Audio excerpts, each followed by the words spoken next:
For today's video, nandito kami sa R&M Iskasinas Tailoring. Habang wala tayong trabaho guys, dito muna tayo. Tatambay tayo dito. Tutulong tayo sa mga gawain nila dito na mga pananahi. Okay guys, yan po sila. Kapatid ko, nandyan. The best yan, the best.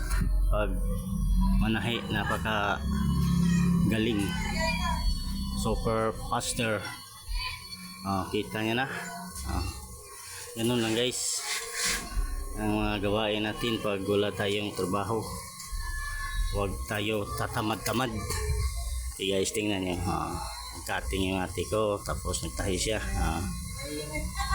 Okay, tingnan nyo, kita nyo guys.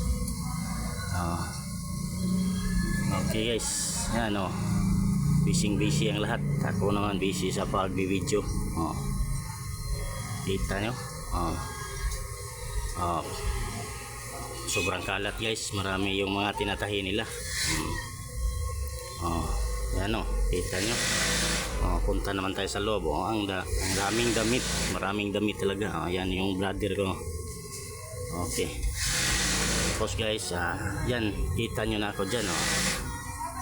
Nagtitry muna ako guys dahil hindi pa tayo medyo bihasa o magaling sa pagtatahi ng mga damit. Try muna tayo, tapos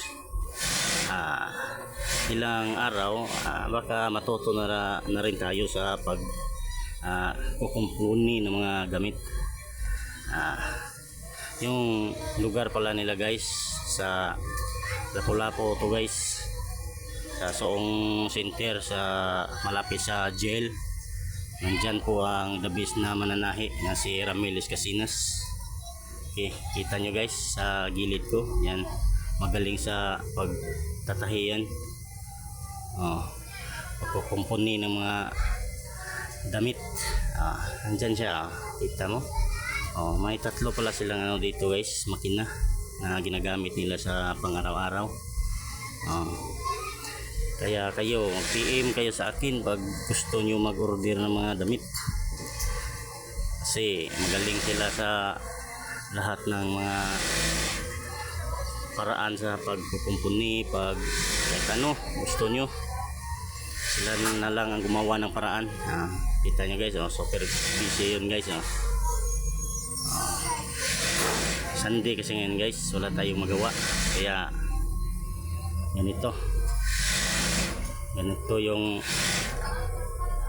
paraan natin. Bawal kasi mga tamad-tamad dyan sa okay guys, thank you for watching guys. Salamat sa inyo lahat.